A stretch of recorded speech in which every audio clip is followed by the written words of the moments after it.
Hey everybody, how you doing? Welcome to How Can AI Serve Humanity? And we're going to do this through very hands-on, as much as we can in this environment, engaging conversation and some activities for you to be thinking about human pedagogy in this emerging tech field, what is currently being completely full of artificial intelligence conversations, whether we like it or not. And so we're going to be exploring that through the lens of Iron Man and a bunch of other different paradoxes and ideas that hopefully will serve as a different approach for you to think about AI versus maybe some of the ways in which you've maybe heard or seen time and time again. So before we get into that, real quick, who am I? Who's this tall, bald, ugly guy talking at you here in this session? My name is A. Raoul Maurer. I work for Mississippi Bend AEA on the eastern side of the state of Iowa, where I support over 20 school districts in STEM and computer science and social studies, as well as many other hats that we all wear. You know that. You're in education. We have a lot of different duties and job titles that we do. I have a website, Coffee for the Brain, and I also have a podcast called Living on the Edge of Chaos. This is where I spend a lot of my time exploring and working through my thoughts on education, and currently a lot of this, especially like the least last 20 episodes and lots on the website, has been around education and AI. And by no means am I any sort of expert, but I'm trying to be out in front of it, to be proactive in this approach to what does this mean for us in education. And so today in this session, I'm inviting you to be curious. And I know that you are. You're here, right? You're here willing and wanting to learn on your own time. So I know that you're already here to seek some synergies, whether it's asynchronous or synchronous, through conversations and questions and sharing out ideas through your expertise. And even if you don't feel that you are an expert, I don't know that anybody really is in this new field of AI. I'm sure there are actually some true AI experts that are out in different domains. But in this space, what I mean is you're an educator, you're a parent, you are a professional, you are someone who cares about the well being of teaching and learning. And that makes you an expert because you know those things. And those are the things that we need to be able to have a solid conversation around AI and the implications. Just to set the stage, because it came very quickly for many of us. It's generative AI has been around for a year and a half now, but it just feels like we can't catch our breath. I mean, am I right here? In 2019, I joke and I say, hey, it was the calm before the storm. And I'm sure in 2019, we were pretty worked up about something. I don't actually remember what it was, but I'm sure there was something that set my pants on fire, some initiative or concept that we were trying to work through. But we had no idea of the impending education apocalypse. And then COVID hits. We don't need to relive those glory days, but Zoom calls and pajama pants on bottom, professional gear up top, and trying to figure out one-to-one and tech issues and learning and kids being home and not home and the hybrid of all the different things that our schools tried to do the best that we could. And they came back. And we took some time, and it's still taking time. We came back, adults and students too, with some emotional baggage, anxiety and sadness and anger, and just how do we regulate back being around in lots of people and just all the things that come with having our whole lives disrupted, whether we were adults in that time period or students. And just right when we started to get that routine kind of back and schools were getting back to an operational flow, Silicon Valley decides to drop some AI on us. And now here we are posing questions of not hey, John, did you do your homework? But did AI do your homework? Right? So here we are.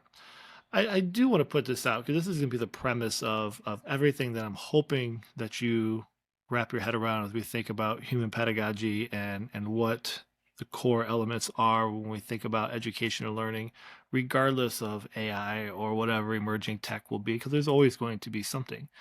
It's this question, this thought here that, let's say AI is our teaching partner, right? It is immersed into everything, whether we want to argue it or not. It's here, it's already been here, it's not going away. My question for you through all of this is, if our students are 5 or 15 or 25 years old, doesn't matter our age, I look at my own age, what are the fundamental human elements that are always at the core of any quality learning environment for learning to take place, for safety, for us to be lifelong learners, whether we're, in a brick and mortar school or beyond out in life, what are those elements? And have we actually identified those? And part of that is I think we need to go back to this question and have conversations with staff around what are those elements? And once we identify those, let's put our energy and efforts there, because those elements and weaving those into our classrooms and our teaching practices and our philosophies and our pedagogies, that's what is going to allow learning and teaching and overall well-being to survive. And it won't matter if kids have access to AI or whatever it's going to be in 5, 10, 15 years. So I think this is really important, even though we have a lot of short-term fears and questions and concerns, and those are all quite valid. And then I'd also leave you with this, or not leave you. We're just starting. We're just starting. I'm not going anywhere. From my friend Lonnie Berfquist, who poses that the future education, it's not an AI, and it's also we don't need a new methodology. That it actually goes back to redefining why we have school in the first place. And to me, one of the things that I've loved about all this hoorah around AI is it's forcing us all to get back to the basics, to the essentials. Why do we have school? What is the purpose of school? And are our practices, our instructional approaches, our learning environments, our school day setup, our calendar, are they designed for that? And that's what I want us to think about. So as we get into that, I want to start off with just what is AI? And in this case, generative AI. And part of this and the resource that you'll receive will be access to this resource called AI Snapshots, which is roughly about 180 slides of these quick questions sorted by content area that you can use in your classroom to engage in some really powerful conversations that take 5 to 7 minutes with your students. And this is one of the introductory ones. And this is what I want you to currently think about. This is one that we use all the time. And it says, artificial intelligence behind all the tech that we use on a daily basis. Our TikTok videos, well, unless TikTok gets banned, to unlocking our phones with our face, AI has been around. So the challenge is, if I were to bring in an 8-year-old child, and don't worry, I'm not going to do that for you here, but hypothetically, and I asked you to explain and define AI so for an 8-year-old to understand, what would you say? And of course, you can see here, you can use the internet if you wish. This is something that I want you to think about. Can we actually articulate what AI is? We have lots of thoughts on it, but could we explain it to an 8-year-old? I would love to hear your answers to this in our conversations. But for the sake of time, so I will tell you then from AI EDU snapshots, the definition that we use, and there are many out there, doesn't mean yours has to be this way, but the idea here that AI is the problem solving or decision making ability displayed by a human made system that we would normally associate with us as humans. So as we get going into this, let's dive deeper into what it means to be human and some of these things we should think about with AI in our classroom space. And so let's move into another concept here that comes from a guest I had on my podcast back in episode 182, in which he presented something that I think really resonates with me and hopefully you too. That's both kind of in my comic book nerdy lens, but also I think it helps us think about our current approaches to teaching and assessment and learning. And so he has this Iron Man assessment conundrum. And the question it's posed is this: if Iron Man, Tony Stark, the human within the Iron Man suit, We're a student of yours or an employee. Maybe you're not in the classroom, you're in a coach or leadership position. How would you go about assessing his abilities and performance? Would your measurements assess Tony? Would it assess Jarvis? And for those that are not in the Marvel Cinematic Universe, Jarvis is the AI that he talks with within the suit and through his tech to do lots of really amazing things.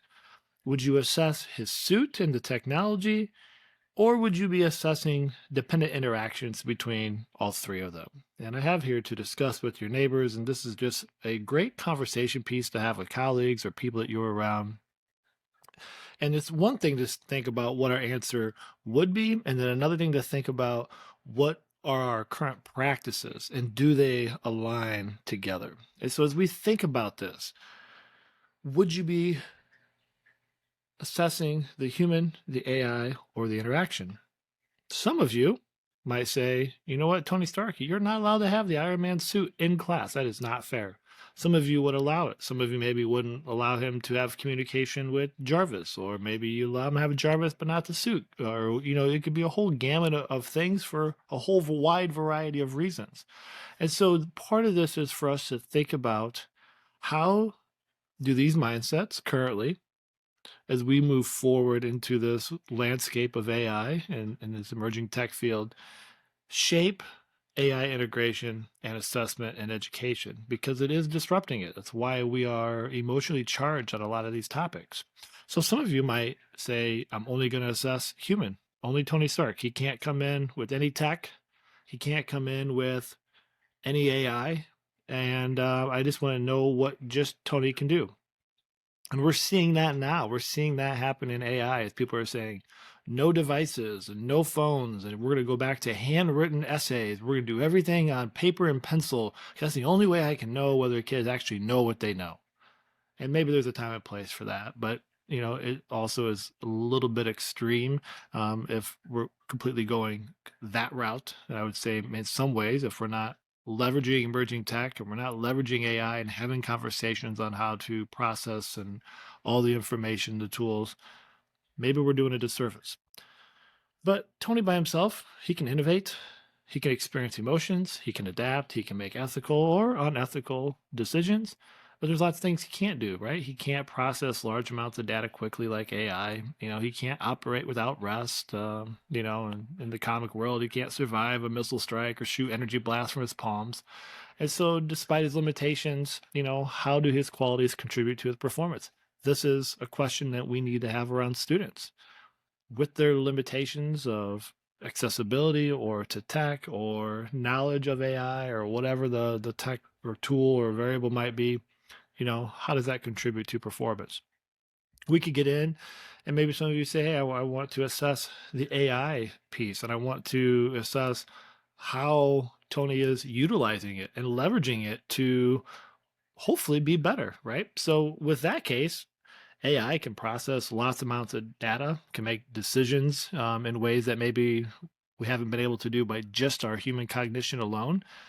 It can provide real-time feedback, and with the addition of some tech armor, AI can also shoot some energy blast. But what it can't do is it can't experience emotions, which is the heart of what it means to be human. It can't understand ethical implications. I know it has data sets, but these are the things that we grapple with every day. We're grappling with it now in this very learning, and so without personal motivation or goals, how can AI contribute to the outcome? Another question that we're trying to figure out when it comes to teaching and learning. And then finally, we have kind of the symbiotic interface, right? I had to get my coffee.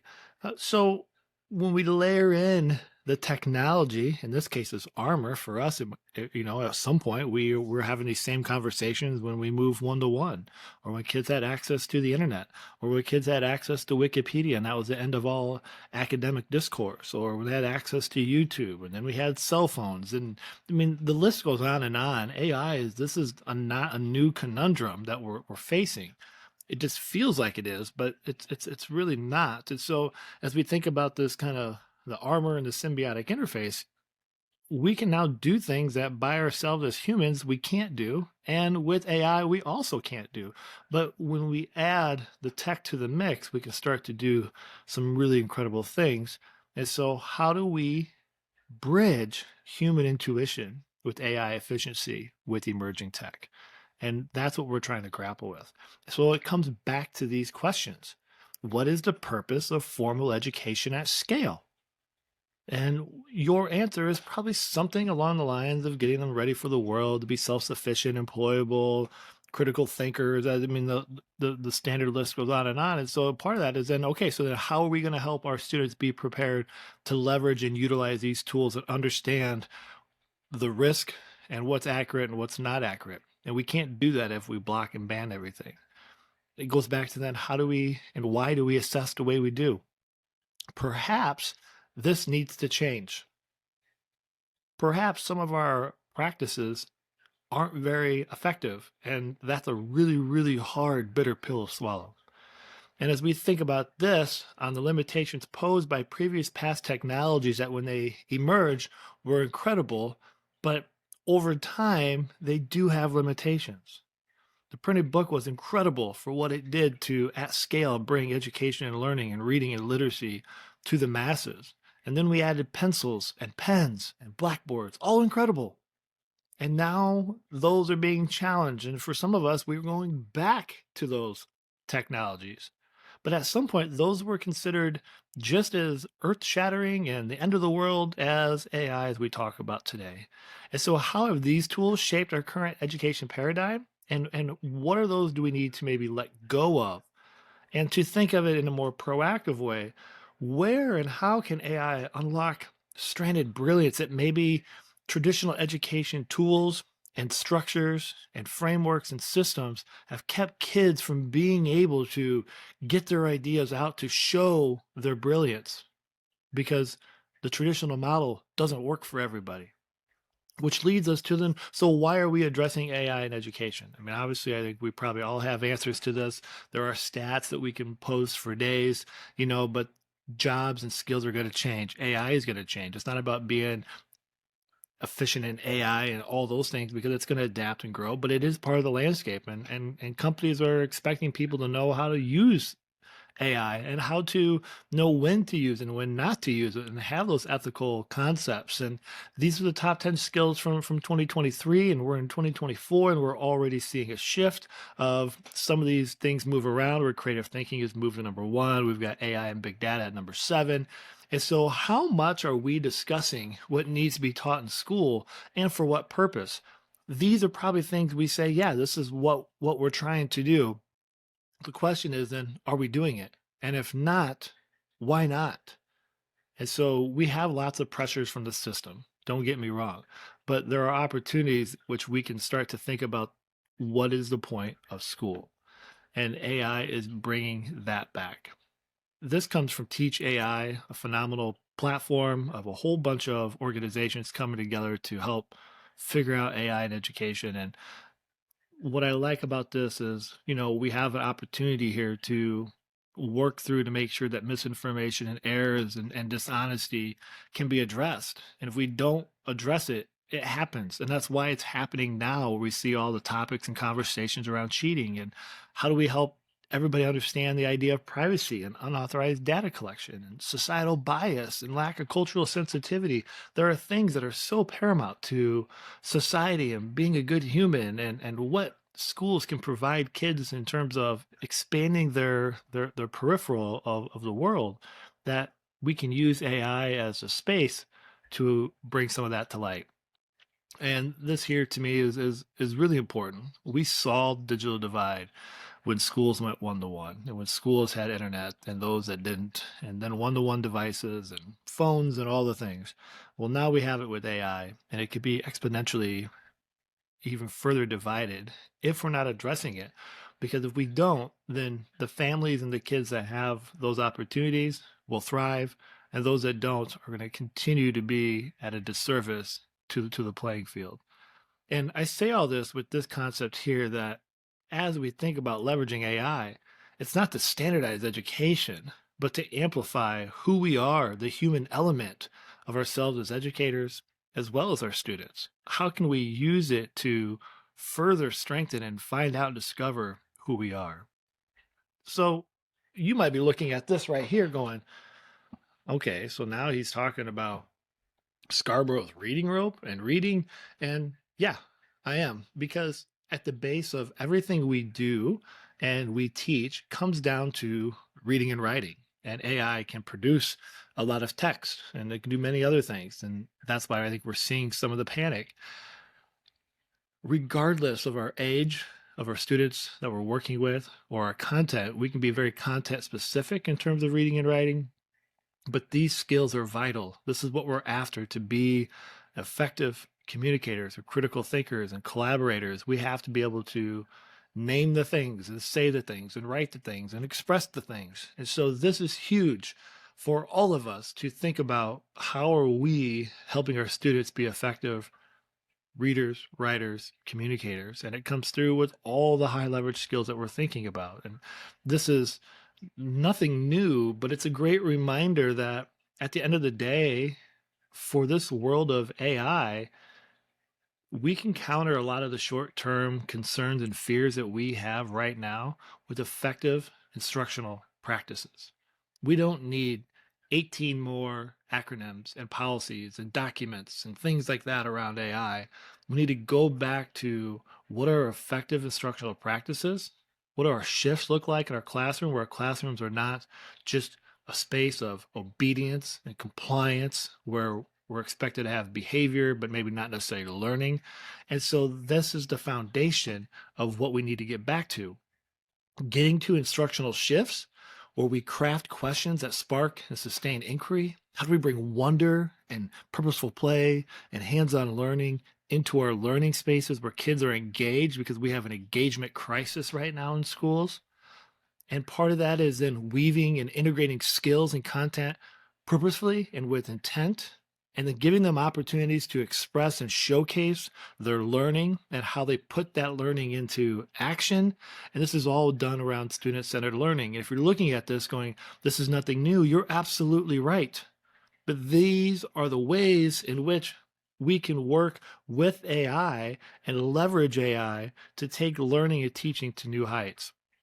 So we bundle and we weave and we create a through line, this idea of like a story of stopping of now no longer just teaching in silos, but to put it all together. And so an example here is like, we could weave in our ELA standard and our speaking and listening skills and our writing skills and our research skills and social studies. And as opposed to teaching all that independently, we can weave that into an authentic learning experience. And we do that by having an awareness of what are the standards that we're going to teach. We're not going rogue. We're not going against what is we're asked. We can look at DOK, our depth of knowledge. And you know what? Where a lot of the cheating is happening is because we spend so much time at DOK level 1 and 2. This rote memorization, boring, here's the words, let's word vomit back, let's pass this test, let's move on.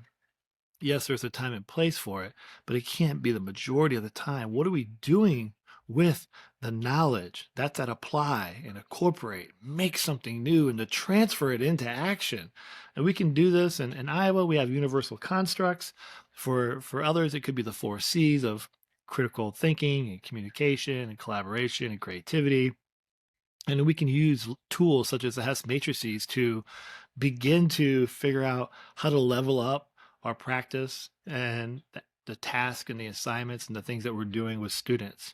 And so this all comes back to having background knowledge and having literacy skills, the foundation of everything in order for us to be able to function and do the work that's required in our classes and our standards and our content. And so this here is a fantastic activity that I have it framed as when I do it, when I actually work this live with participants in person and online, you are just going to work on your own, but I kept it the way I normally run it so you could replicate it if you want. And this here is sitting with the 7-year-old to create a coloring book page. And so we tweaked this. And so what would happen is, what I'm going to ask you to do is to take one of the seasons, spring, summer, fall, or winter, you choose, and I want you to create a coloring book page using one of the AI tools. And In the wakelet of the resources that are provided to you, I've listed 6 or 7 different tools that can create images for you. And as you do this, what you're going to uncover is the importance of background knowledge and literacy and articulation and being able to express the ideas that are in your brain out here, in this case, to an AI machine or large language model. But we do that same thing in schools and learning and life all the time. And so it requires us to know things such as flora and fauna and activities and weather phenomenon and ambiance and colors. And if I use these with kids, I'm like, what is that? And they're like, I don't know what flora is. I'm like, what do you think it is? We can create a sense of wonder and inquiry. We can build background knowledge. We can search for stuff. We can tweak it. We can remix it. We can try different prompts to get our coloring book page the way we want it. So my challenge to you is to do this. I want to see your coloring book page and share that in the community so that we can see what people come up with, and also share your prompt, because that is the key to the learning of all of this. And so this here, when we do this, is an activity that demonstrates that knowledge is a result of experience. If you've never experienced snow and 40 below weather here like we have in Iowa in the wintertime, it might be really kind of challenging to wrap your head around. But maybe you live in a place where it's sunny and 70 all the time, and that's a little bit easier for you. And so thinking about experience and background knowledge and how can we use that into the creative process, and then what's that mean for us in our classroom and our teaching approach. I've put together here just another follow-up idea that you could use. And here's where a kid is working on descriptive sentences. And even if they're young in elementary and they can't have their account, you can use this with your account and have it on the overhead to have phenomenal conversations with kids where you put their descriptive sentence in and it creates an image. And you can start to have conversations like, is this what you wanted it to look like? And they might say yes. And why? They might say no. Why? What are the details that are missing? What are the word choices? Could we transform it into something different? And you can start to have these engaging conversations using visuals as a way to help us learn our knowledge and our insights about the world around us. And I've also linked in just another activity. It's in the wakelet of the resource for you to try as well if you're looking for some other ideas. So this all gets to the Matthew effect, where good readers improve at a faster pace. This is because of background knowledge. And the more that we have, the quicker and the more effective we can be as readers. And so we need to build some of that foundation knowledge. There is a time for vocab practice, and there is a time to do those things, but we have to do something with it. It can't just be, here's a stack of note cards, memorize these words, we're going to use it on a test, and then we forget it a week later. What are we doing with the content? And that's really what we're after. And this is, I think, the big double standard conundrum that we're in. And I've seen this time and time again in the work that I do, that we have educators and adults that are using AI to create lesson plans and to create essay prompts and to do this, that, and the other for their work. But yet they're so vehemently against students using AI. And it feels kind of like a double standard. If it's good enough for you, then why are you not turning around and leveraging that and teaching kids how to leverage these tools for their own learning, thinking, productivity? Something that we need to think about. And so it's less about a cheating problem and more about technology capable of bypassing human cognition and how do we bring that back. And we've seen this time and time again. Encyclopedias where all of a sudden information was summarized, and prior to that, that's what we did. We had people learn specifically to summarize information. We ran into a calculator, as we see it with Google Translate or whatever tool it might be. This isn't new. So it comes back to the heart of this matter here as we start to think about our final steps here of human pedagogy. It just means to be human and to be engaging and to create curiosity and wonder and questions. And how are we shifting what we're doing to get away from low level stake work into higher order thinking and questions that don't have necessarily right answers and performance tasks that we have known for the test of time. These things work. class debates and Socratic Smackdown, a Socratic seminar, and creation and defending of work and panel chats and small group rotation and checking in with kids one-on-one and presentations and the creative ways in which we can create stuff. But if we're just going to give an essay prompt and not do anything with it until they turn it in, then let's not be shocked by that. We need to create conditions where the kids feel that you care. And if we're just drumming out assignments in which we're not checking in and we're not engaged in the learning process, we're not engaged in how they're progressing in their thoughts, and we're not doing those things, then don't be surprised. It's not because kids are lazy, it's because they know nobody cares. And that to me is a much bigger issue than this idea of cheating in general. And part of this is working through with our students to understand that AI is not the authority. It's really hard when we get a bunch of words to figure out if it's all true or not. This prompt here is a perfect one that you could use in your classes where this is what I got back, right? So an illustrated poster to help children learn. You can look at the upper right hand corner, that duck, it's saying moo, right? So sometimes we can use the visuals as a easier way to get across the point that it's not always accurate. And so this leads into the power of the work we do. No matter what we teach, right? We want them to cite their sources. We want them to have valid resources. We want them to find quality research, regardless of the age, regardless of our subject area. And so this allows us to come back to this and to have these conversations that we see being a huge issue in society now. The idea of information and misinformation and disinformation. And then I've been learning about malinformation and bias. We can start to help dive into this. And this is their world. This is things that we can leverage into our space. And these are things we've been trying to work on in education for decades. We did the same thing when the internet was accessible to them. We've done it with just individuals and human bias of so-called experts and the books that we read and media and so much more. This is an ongoing issue. And so how do we help them sift through to find the signal in all the noise? And all these things that we talk about here with AI, yes, they're AI issues, but I would argue that they are human issues. These are the issues that maybe we haven't truly gone back and figured out what are the answers, what is the consensus around these things, and then AI is bringing this back to us.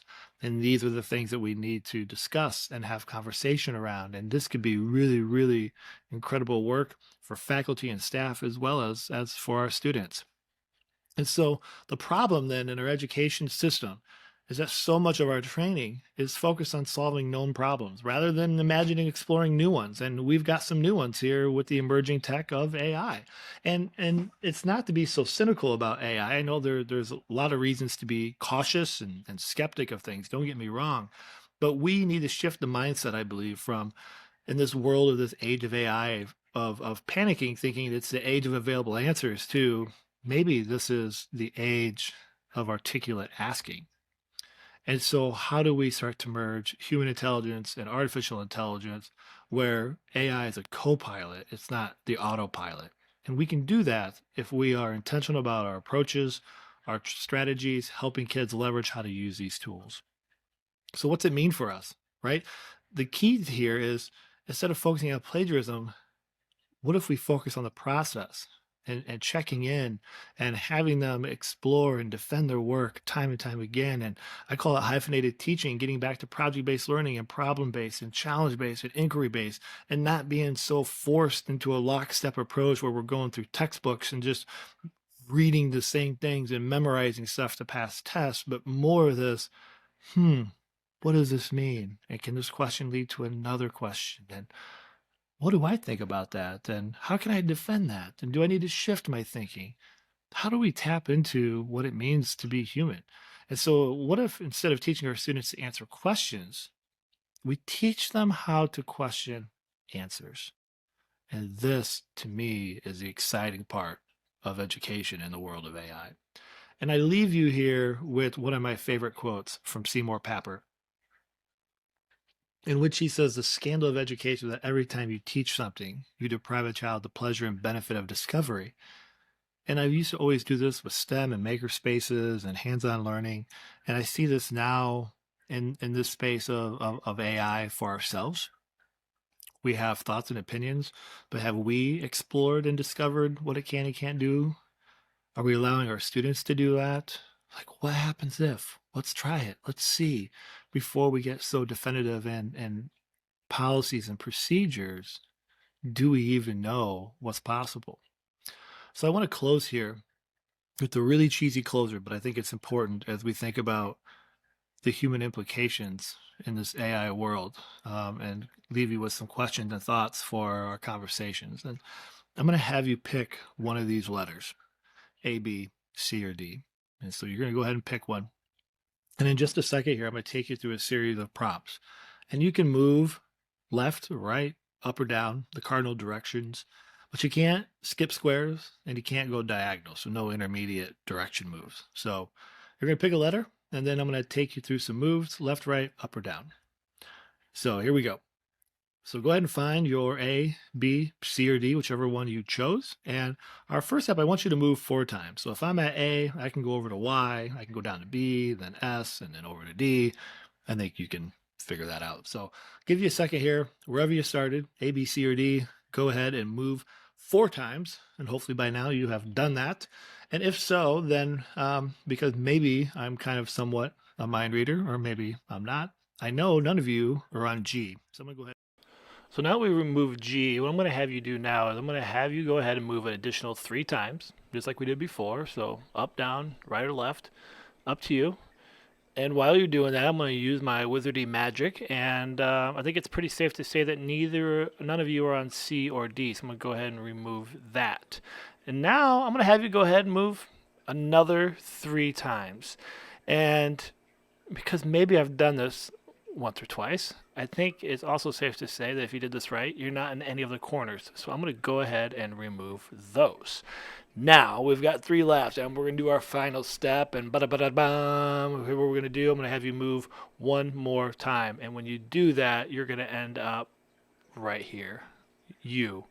I know you probably figured that out. It's my cheesy cliche, but I think it's really important because in all of this, you matter. Humans matter. Human connections, human relationships, human trust, human culture, human pedagogy. What are we doing with the time we have with our students?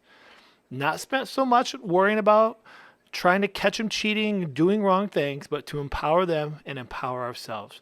We are unpredictable. We are amazing people. And as Dwayne Matthews says, the future of education is human-led, purpose-driven, and technology augmented. And I love that framing. You are the key to making a difference in any of this work.